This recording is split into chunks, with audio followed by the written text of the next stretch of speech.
eastern part of India. And Birsa Munda was someone who was like a freedom fighter, but also most important for the Adivasi indigenous people because he fought for the land rights and not just against the Britishers, but also like for the people, for the community. And he was imprisoned and sort of hanged by the age of 25. He was very young when he passed away.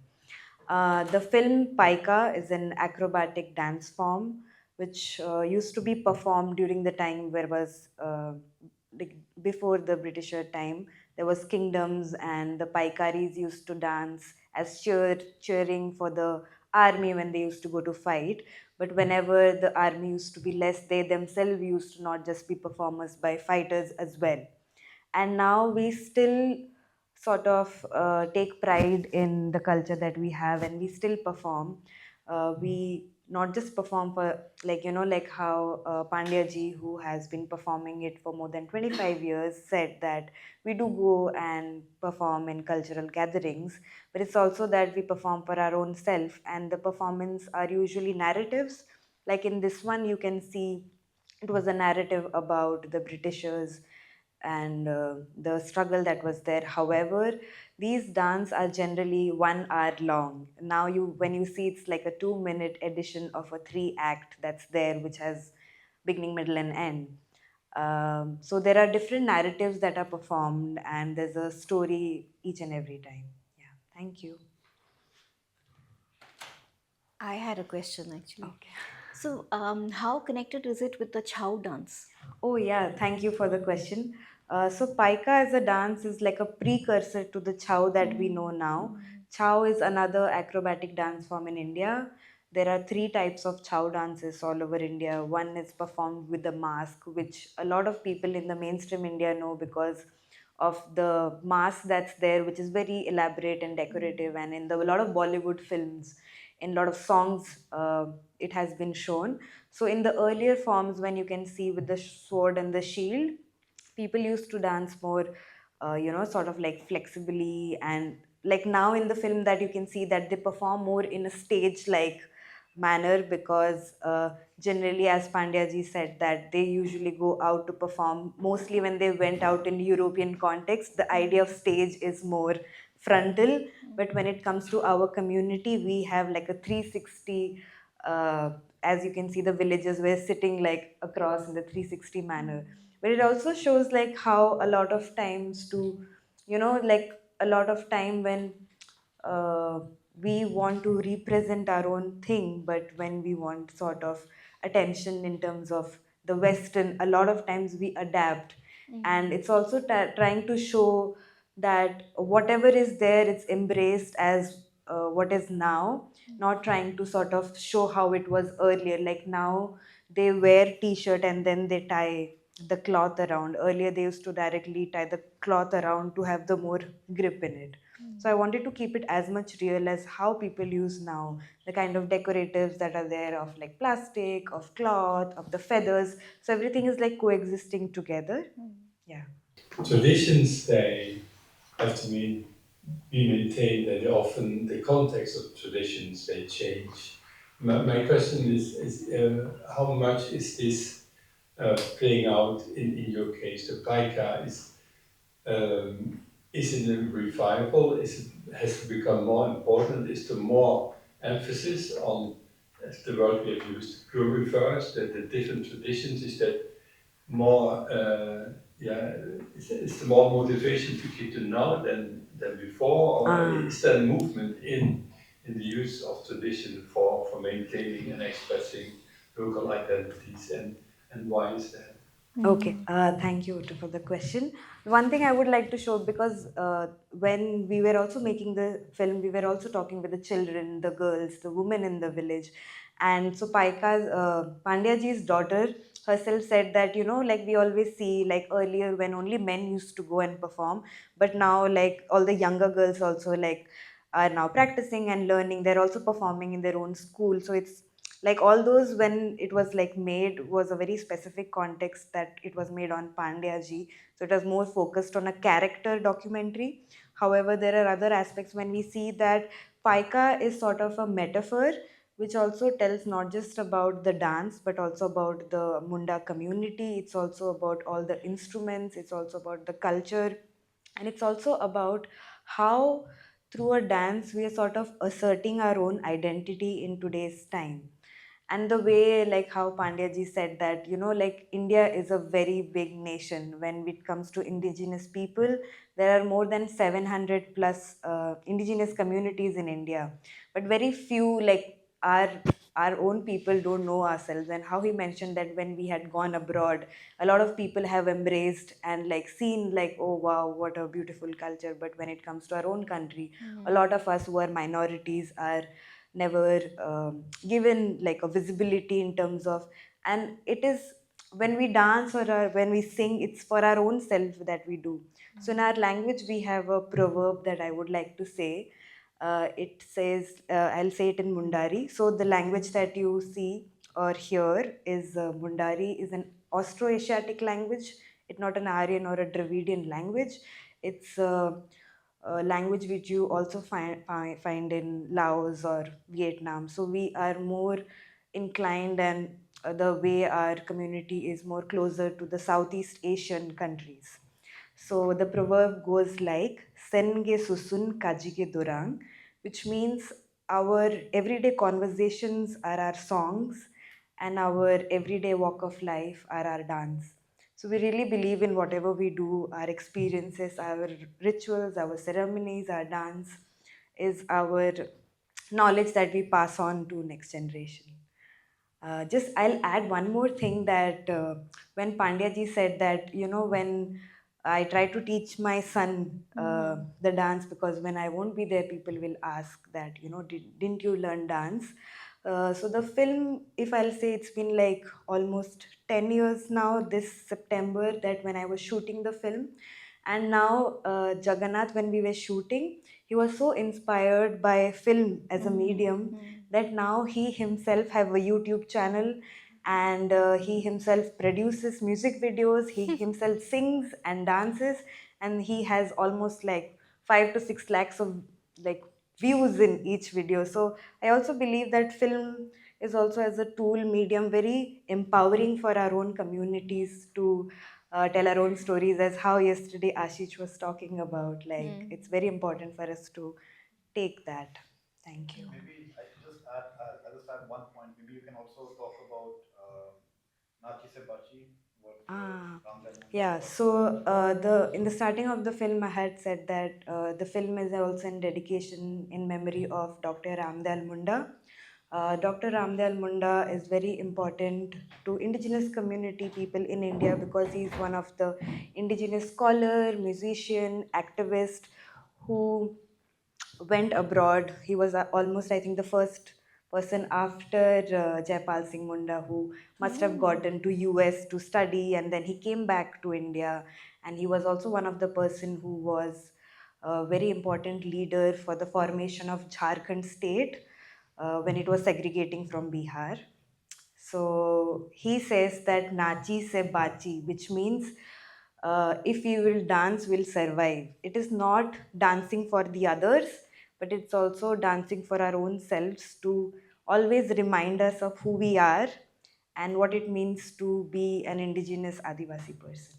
Thank you. Yeah, you mentioned that you shot this 10 years ago, right? The dance form itself, how has it evolved? Is it still there?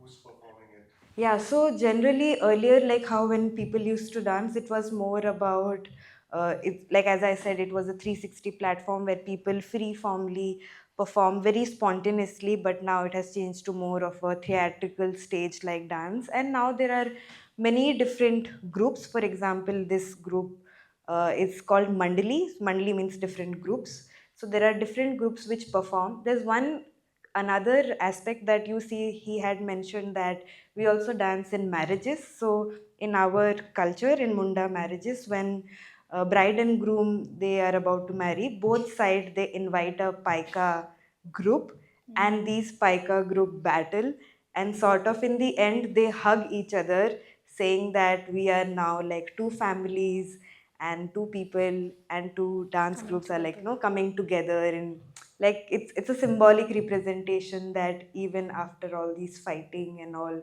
we are coming together as one. Yeah. I had another question, sorry, which Yeah, is that um, so do you see with the coming of education, modern education, I mean, what I find often is that these old ways seem to become sort of superfluous or meaningless, or Hmm. it's really like, what's the point of this? Because you were there filming, I think it sort of added a new element for the son, Hmm. and Hmm. he's sort of Hmm. taken Yeah. to it, and Yeah. I mean, little things can really make that difference. But what about other paika Hmm. performers? Do you see the second generation sort of, I mean, not the the next generation picking it up, Okay. Thank you, Aparna, for your question. So there's one thing that what a lot of villages that they do is traditionally they are farmers, they farm, but whenever they get breaks, there are seasonal farming. They sort of, like for example, now November is coming. November 15th is a very auspicious day because of Birsa Munda's birthday. So there are a lot of performance when happens. So they sometimes perform. It's like okay, they get money, but however, there's a pride to perform and also to show that okay, this is our own culture. So that because in a country like India where we live and when we know that the kind of visibility is not there, there's always this element of this is our tradition, this is our pride, we will do it. It's good that you can also see, but it's not something that they do for living. It's something that they do as a side thing if they go to perform at cultural events. Right. Yeah. So it's a form of love. I Yeah. have a quick question for Aparna. Um, Yeah. about the question is, why did you make this film? What purpose? Because this is also about maintaining a tradition, a very rich tradition. You tell the story very structured, very pedagogical. It's beautiful aesthetic elements of the music and parts of the ritual. But the thing that struck me most, that was most convincing, were those two high-ranking lamas. When they were talking, you could see, you could feel uh, in a way the knowledge or the enlightenment that they would try to represent. So that was very convincing in a way. But for whom did you make this film? Was the first question, and maybe a reaction to the other elements. Why did you build it up with those chapters and Yeah, yeah, yeah. following the chronology and all Yeah, that? yeah. So this film really emerged from a relationship that I just happened to build with this particular monastery. It's the Palpung Sharabling Monastery, and it's based in Himachal Pradesh. They used to be in Tibet, of course. That was the Palpung Monastery, and at some time they had to sort of leave Tibet and re-establish a new monastery in India. So I've been in touch with the monastery, known them very closely since 2013 or so, and I had already made two films with them, in collaboration and so on. And then one fine day, this was sometime in 2018, and His Holiness the Tai Situpa Rinpoche, asked to meet me, and he was very troubled by the fact that there was a lot of interest in Guru Padma Sambhava, but he felt that the story was being changed to fit into rationality, into a rational way of thinking about it. And his sort of his issue really was that there's a certain story that they have received that has been documented, and he wanted that story to be represented, to be presented without any dilution. So it was really, I mean, when he first said this to me, I sort of felt goosebumps appear, because it really meant that he was entrusting me with a very important responsibility. And this was in 2008. I finished this film only earlier this year. So it was a very, very difficult journey, because it had so many esoteric elements, Mm. which really challenged me to step out of this modern education that I had received, which had made me think about life in a particular way. But I realized that I really had to step away from that if I wanted to do justice to the story. So it took, and it was, so we had long conversations, of course, but a lot of the things that they were saying didn't actually make sense to me. Represent this amazing life in a form that can come across as being accessible. I really struggle. I mean, I've written multiple scripts. I've made multiple versions of this film, and I've junked everyone. And finally, this sort of emerged. And of course, everything that I was making, I would share with, the monastery, and I would get responses from there. So it was really made in collaboration with them, and I was constantly sort of very conscious of the trust that had been given to me. And yeah, so it really freaked me. I think I was just in a state of shock for a very long time. And just sort of soaking in everything that I was hearing. So I mean, and I've been to Palpung many times. We filmed, so we have another version of the film where we've actually shot this 10-day puja that they do. And but that becomes very specific about Palpung. So then I made another version which sort of would be more universal in a way, or pluriversal, as we have just discussed. Talking about universal films as it became our theme, um, most of the movies somehow, I don't know if it was intentional, but they're also about the transmission of knowledge systems. Yes. And in your case, the dancing, in your case, the scholarship, right? The ancient wisdom and it's very academic, this Yeah. Buddhist world.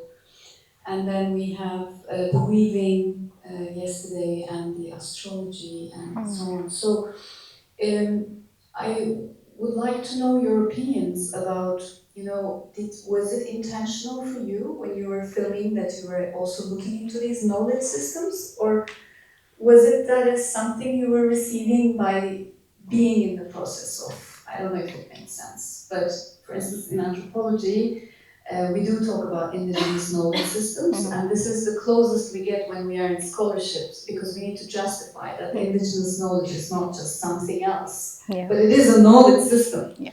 So I wonder your opinion, Yeah. whether you see it that way or you see it in a different. Uh, I'll give you a bit of context. For me, this was my graduation project. So the only one thing that was sort of very important for me is that, so for example, my parents were the first generation who came to the city and they got education, and I'm the first generation to be born in a city and second generation to get education in our family. And in our community, there are still first generation of education yet to happen in many villages and parts of our place that we come from. And while I was being brought up in a city where a lot of times when I proudly say that okay, I'm Adivasi, I'm indigenous person, and a lot of time while growing up, I'm growing up with trying to learn five languages, trying to be in an English medium school, but in a state where you have to learn Odia, there's Hindi, which is the national language, then there's Mundari, which is my own mother tongue, then there's Sadri, which is like a lingua franca for the indigenous and non-indigenous people to speak, to trade, which is again a mixture of five languages. So while growing up, I've always had this half insider half outsider of a community member. So I wanted to explore and this opportunity to know my own community. We lot of time sort of tell a lot of stories, like elders always tell stories, and through stories we learn a lot about our own culture, but also about the land, the birds, the nature. So in the film you will see there's a lot of macro shots of all the, because we don't see as nature and human as different, we are ourselves nature and everything are very well connected. So it's very important for us to know. And so yeah, so intergenerational cultural transmission eventually happens when a lot of elders and younger generation always try to sit together, dance together, sing together, have conversation, and that's how you sort of like learn. Yeah. So that I think that maybe should be coming out Yeah, through the film. yeah, yeah. Thank you. No, I completely agree with you. It's all about knowledge systems, and I think we've come to a point where it seems like there is only one way of knowing the world, but actually there are so many. And I think one of my obsessions with Tibetan Buddhism has been exactly that, to really understand another way of knowing and understanding the world. And I think what makes Tibetan Buddhism delightful is that they have invested so much in scholarship. You can really spend a lifetime and perhaps many lifetimes just trying to understand what is being said. And the other thing that makes it really interesting is the constant emphasis, which I think modern scholarship lacks, on practice. So it's not just about wisdom, it's also about practice. And I think what that does is it really takes away the arrogance of the intellectual. Because until you've practiced, until you've really shown that you've experienced what you're talking about, you are not taken seriously. So I was just telling I think Ashish the other day about another very good friend from Palpung who was the principal of the college. So he was the one giving out PhDs in Buddhism to thousands of students, right? Not PhDs to thousands, hundreds probably. um, and he had to go into a period of retreat, which is sort of a real test for everyone, and he couldn't do it. So even though he was academically brilliant, clearly, because he wasn't able to complete his retreat, it meant that he had to do something else. So I think most of us, I mean, I certainly suffered from it. This intellectual arrogance that we tend to have. We get a certain kind of education and we think we're the cat's whiskers, but really we're not. We're idiots. So what I find beautiful about Tibetan Buddhism is the constant emphasis on practice. So it's not enough to know And the importance of intellectually. rituals, and rituals are very prominent in most indigenous knowledge systems. And Yes. without rituals, you don't become a complete human being. Yes. And the emphasis of the mind, but the body and the Yeah. soul. Yeah. And unfortunately, in Western science, there's a really Cartesian divide between the Yes. mind and the soul, and Yes. even the soul is neglected, it's not Yes. accepted. Yes. And anything spiritual is not science. Yes. Yes. So, Absolutely. which Absolutely. Buddhism is Absolutely. a counter Yeah. argument. In fact, I mean, I'm very lucky to be in a room where there are anthropologists. All of you understand this other way of thinking, right? But for the longest time, Vajrayana Buddhism has been dismissed as Lamaism because of the rituals. But it is just so arrogant, the place it comes from, because there is no effort to really engage with what the rituals really mean. These are not rituals for the sake of, I mean, I think Tibetan Buddhism is one of the most intelligently sort of thought of sort of knowledge systems. And everything they have, each ritual has so much meaning behind it. And among scholars also, there is a tendency to separate Buddhism from a religion. They say it's a lifestyle, it's a So philosophy, and that's I wonder what. exactly what that is exactly what Guruji, I call him Guruji, wanted to attack. Because his entire thing was that it's not correct to sort of just remove it from its context, its learnings, its teachings, and to say, hey, it's really secular. I mean, yes, of course, it can be used by anyone. But his point was that there is a certain context it's coming from, and we need to honor that context because that is why it is powerful in the way that it is. And it's also a very welcoming entity because, like His Holiness the Dalai Lama, he always says, you should remain in your own religion, in your own Absolutely. cultural Yeah. religion. Don't Yeah. Yeah. Don't change, don't change. become a Buddhist, but follow. You're free to follow the philosophy, and I Yes. think Yes. that's also kind of Yeah. different than Yeah. other Yeah. religions Yeah. where Yeah. you're forced to change. You can't Yes. keep all of them. Yes. Yes. Yes. So I maybe one or two more questions, and then we can make a final for the night. I think Juan wanted to ask a question. Yeah, I wanted to say first, thank you for sharing your beautiful films. There was a lot to learn from them. Uh, One question for Sneha is about the role of insects in your film, that I Yeah. thought was very interesting because they are protagonists, Yeah. just like the humans. So I wanted to ask you about how you give them a voice, Uh, and they move and they dance and they are part of it. yeah. A question to Aparna is about what you were just talking about, the importance of Buddhism as a way of knowing that transcends Western science, and the work of Francisco Varela was a Chilean scientist that moved from cognition biology into Buddhism, and tried to create a unifying uh, form of knowledge, Western science and Buddhism. So I just wanted to know if you knew that work. No, I don't. I'd Um, love to read more about that. yeah.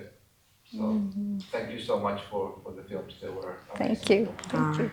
Yeah. Aparna, maybe you also want to mention your trust, the The foundation. foundation, Um, and if you want to tell people what it is about. but that's not my trust. It's I something. know Yeah, it's yeah. It's religion, the but His you're part of Holiness. it. It's a foundation that was set up with some part of the Nobel Peace Prize that His Holiness won in 1989.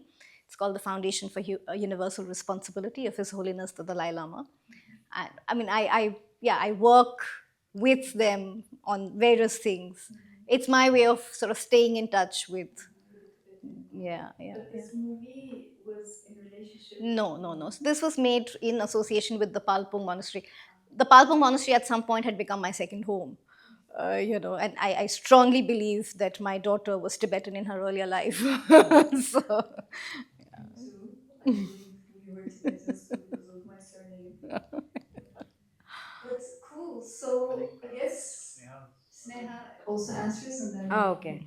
Yeah. So I wanted to say that while I was growing up, when I had decided, like, like when, so Paika, when I got an opportunity to shoot, it was also that during my childhood, whenever I used to go to, like, in vacations in home, a lot of our cousins and us used to spend a lot of time in the paddy field, or really like closely sit and observe all the insects and all the, for example, our aunts. So the woman who was picking, she was picking the leaves. We eat seasonal leaves which have different medicinal properties, and sort of, it looks like, if people don't know the context, they'll be thinking, what is she picking up, like, really in from between the grass. But yes, for example, the dragonflies, the ants, the bees, there's also like those childhood nostalgia and memories to see up very closely in the screen, to also give them equal space as how always we give our own self. So that was very conscious decision to have them in a very vivid macro shots. Yeah, thank you. I just want and to if add I can something. just say that, that's one sort of connection I feel with Buddhism and indigenous systems of knowledge, which is that every living thing and even non-living things are all part of the world. So it's not just. Okay. I just want to add something to that. The insects and animals are also very part of the totemic system in terms of the names which we Yeah, give to the so yeah, to our surnames. So I think it's a very symbolic. so all of that, I think, which was also subconsciously coming in terms of seeing all these animals and flora and fauna, was also coming from then.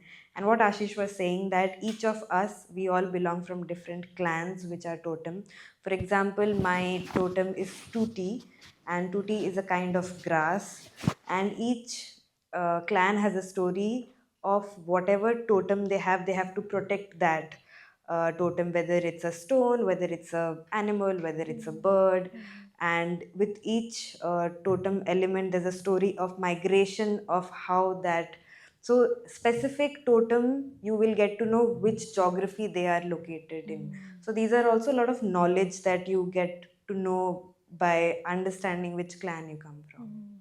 Thank you. And one last thing that I'd like to add is that I think the reason why Tibetan Buddhism is so different from other schools of or other vehicles of Buddhism is also because the indigenous born religion was incorporated into Tibetan Yeah. Buddhism, So I think that is also so, which is why they are so comfortable with the idea of spirits, And also which rituals. Mahayana and Theravada don't have, And I So also think rituals are yeah, yeah, yeah. big part of it. Thank you so much. Thank you. Amazing. Thank you so much.